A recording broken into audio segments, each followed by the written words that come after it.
친구들 안녕하세요. 자, 한 주 동안도 잘 지냈어요? 벌써 6월의 마지막 주일입니다. 우리 1월부터 6월까지 지켜주신 하나님의 은혜에 감사하며 우리가 또 7월부터 12월까지 남은 올 한 해도 하나님 동행하면서 잘 지내실 수 있는 우리 모두가 되었으면 좋겠습니다. 자, 오늘은 골로새서 1장 25절에서 29절의 말씀을 가지고 사울처럼 바울처럼 이라는 제목으로 하나님 말씀 듣고자 합니다. 자, 우리가 지난 6월 한 달 동안 사도 바울에 대해서 많은 이야기를 듣고 설교 말씀을 들었어요. 예수님을 만나기 전 사울이 어떤 사람이었는지, 또 다메섹으로 가던 중에 예수님을 만난 사울이 예수님을 믿은 다음에 어떻게 변했고, 또 전도여행을 1차, 2차 전도여행을 갔던 이야기까지 우리가 바울에 대한 이야기를 많이 들었는데요. 자, 우리가 예수님을 만나기 전 사울, 또 예수님을 만나고 난 다음에 바울의 삶이 180도 달라진 것을 우리가 알 수 있어요. 그래서 우리가 오늘은 바울의 이야기를 정리하면서 우리는 과연 사울처럼 살아야 할지 아니면 바울처럼 살아야 할지 우리가 다시 한번 생각해 보는 시간을 가지려고 합니다. 자, 먼저 예수님을 만나기 전 사울은 어떤 사람이었을까요? 우리 사도행전 22장 말씀을 함께 읽어볼게요. 나는 유대인으로 길리기아 다소에서 났고 이 성에서 자라 가말리엘의 문화에서 우리 조상들의 율법에 엄한 교훈을 받았고 오늘 너희 모든 사람처럼 하나님께 대하여 열심하는 자라. 내가 이 돌을 핍박하여 사람을 죽이기까지 하고 남녀를 결박하여 옥에 넘겼노니.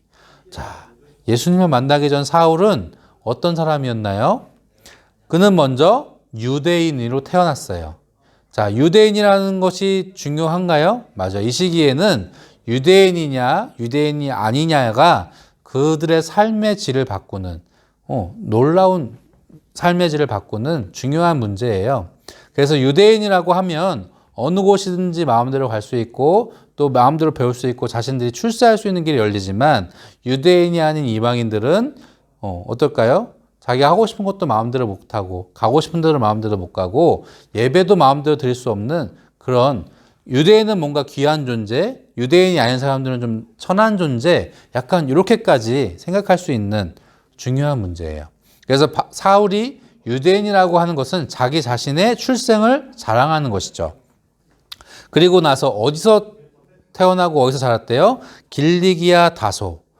맞아요. 우리도 큰 도시에서 태어났냐, 작은 도시나 시골에 태어났냐가 우리가 또 사람을 또 다르게 볼 수 있잖아요.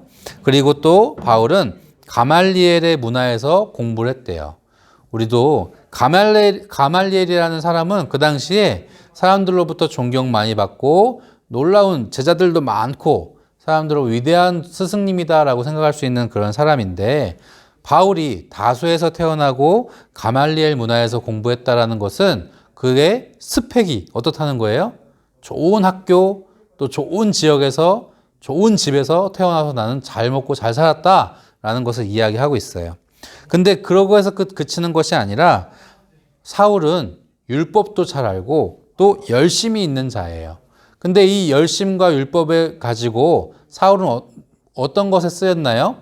바로 예수님을 믿는 사람들, 즉 하나님을 믿지 아니하고 우상을 숭배하고 하나님의 이름을 더럽히는 사람들을 잡아다가 가두고 또 옥에 넘기고 심지어 죽이기까지 하는 그런 일을 하던 사람이었던 거예요. 사울의 입장에서는 하나님이 아닌 예수님을 믿는 사람들은 다 어떻게 해야 되는 거예요? 나쁜 사람들이다 라고 생각하는 것이죠. 그런데 다메섹으로, 예수님 믿는 사람들을 잡으러 다메섹으로 가던 중 사울이 누구를 만나죠? 예수님을 만나죠. 예수님이 사울을 찾아오셨죠.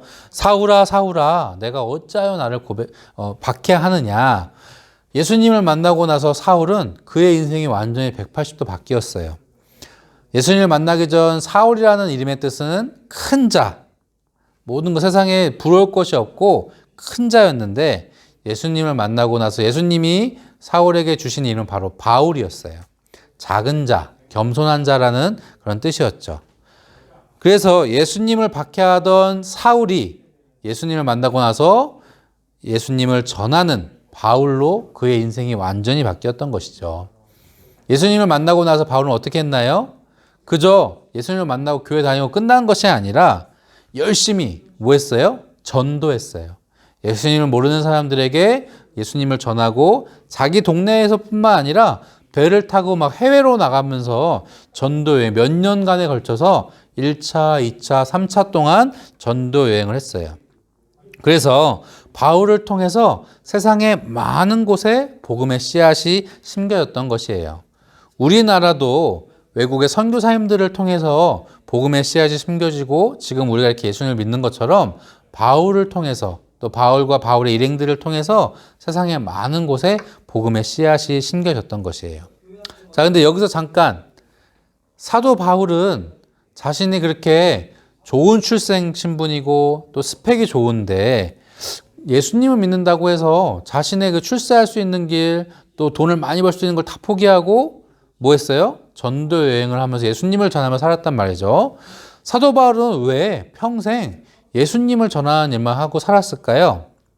우리 같으면 예수님을 잘 믿고 교회를 다니는 것도 중요하지만 내가 좋은 직업 또 내가 잘 사는 것도 중요하잖아요. 근데 바울은 그렇지 않았어요. 온전히 예수님을 위해서만 살았고 자신의 것은 다 포기하고 살았단 말이죠.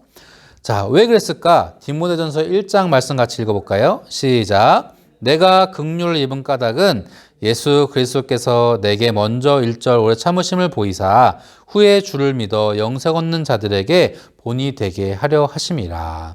아멘. 바울은요, 온전히 예수님을 믿고 나서 예수님처럼 살기를 원했어요. 그래서 먼저 오래 참으심을 보이신 예수님의 모습을 자기가 따라서 살았고, 그리고 후에 예수님을 믿는 사람들, 자신이 전도해서 예수님을 믿는 사람들에게 어떻게 본이 되려고 했어요. 본이 된다는 건 뭐죠? 모범이 되고 그 사람들의 모델이 될 수 있다는 거죠. 그래서 바울의 모습을 통해서 아, 예수님 믿는 사람은 저렇게 살아야 되는구나 사람들이 알 수 있게 그렇게 살았다는 거죠. 그래서 오늘 본문의 말씀인 골로새서 말씀을 보면 내가 교회의 일꾼이 된 것은 하나님이 너희를 위하여 내게 주신 직분을 따라 하나님의 말씀을 이루려 하심이라. 바울은요, 자신을 위해 살지 않았어요. 누구를 위해 살았어요? 하나님을 위해 살았고 또 너희들을 위해 살았대요. 여기서 말하는 너희는 누구죠? 예수님을 믿는 사람들, 예수님을 믿을 사람들, 내가 아닌 다른 사람들을 위해 살았어요. 다른 사람들의 본이 될 수 있게 살았어요. 자, 바울이 열심히 있는 자인데 그 열심의 방향이 예수님을 믿기 전에는 자신을 위해서 열심히 살았다면 예수님을 믿고 난 다음에는 하나님으로부터 또 예수님의 복음을 위해서 열심히 산 그런 사람이 되었던 것이죠. 자, 바울이 이렇게 위대하고 참 대단한데 우리가 이 바울의 이야기를 자꾸 듣고 자꾸 배우는 이유가 뭘까요? 우리는 사울의 삶과 바울의 삶 중에 어떤 것을 택하여 살고 또 어떤 방향으로 우리의 삶이 가고 있는지 한번 생각해 볼 필요가 있습니다. 자, 우리가 누가복음 말씀을 보니까 너희는 나를 불러 주여 주여 하면서도 어찌하여 나의 말하는 것을 행치 아니하느냐. 또 마태복음 말씀에도 나더러 주여 주여 하는 자마다 천국에 다 들어갈 것이 아니요 다만 하늘에 계신 내 아버지의 뜻대로 행하는 자라야 들어가리라. 바울이 우리에게 얘기하고 예수님 우리에게 말씀하시는 것은 우리가 예수님을 믿는다 하면서도 교회를 다닌다 하면서도 왜 하나님의 뜻대로 말씀대로 살지 않고 왜 내 맘대로 사냐? 왜 너를 위해서 사냐? 우리가 나를 위해서 사는 삶이 아니라 누구를 위해 살아야 되나요? 하나님을 위해서 예수님을 위해서 사는 것이 우리의 삶의 우선순위가 되어야 함을 우리가 알지만 바울처럼 살지 못하고 우리가 사울처럼 살고 있는 것은 아닌가 다시 한번 생각해 봅니다. 자, 우리도 그래서 바울처럼 모든 사람들의 본이 되고 또 하나님을 잘 믿어서 꼭 하나님으로부터 칭찬받고 하나님 나라에 들어갈 수 있는 우리 모두의 삶이 되어야겠죠. 우리가 전에 배운 말 중에 코람데오라는 말이 있었어요. 기억나나요? 바로 하나님 앞에서라는 뜻이에요. 우리가 살아갈 때에 하나님이 눈에 보이지 않는다고 해서 하나님을 무시하고 내 마음대로 사는 것이 아니라 하나님이 항상 나와 동행하시고 내 앞에 하나님이 계시다라는 생각으로 우리가 살아간다면 우리도 바울처럼 살아갈 수 있지 않을까 생각해 봅니다. 자, 오늘 말씀을 통해서 우리가 사울이 아닌 바울처럼 살기 원하는 마음으로 결론의 말씀 같이 한번 읽어볼게요. 시작. 바울을 통해 일하신 하나님께서 우리를 통해 일하고자 하실 때 내 뜻대로가 아닌 하나님의 뜻대로 행동하고 생각하는 신답 소년부 친구들 되세요. 우리 함께 기도하고 말씀 마치겠습니다. 하나님 감사합니다. 한 주간도 우리 친구들과 동행하시고 고람대오의 삶을 살 수 있게 인도해 주심을 감사드립니다. 우리가 바울처럼 사울이 아닌 바울처럼 살아갈 수 있는 우리 친구들 되게 하시고 특별히 다음 주 7월 첫 주부터는 우리가 하나님의 전에 다시금 모여서 예배하고자 합니다. 어려운 상황이고 힘든 상황이지만 우리가 함께 마음을 모아 힘을 모아 하나님께 잘 예배할 수 있는 우리 모두가 되게 하여 주시옵소서. 한 주간도 함께 하시고 지켜주심을 믿고 예수님의 이름으로 기도드렸습니다. 아멘.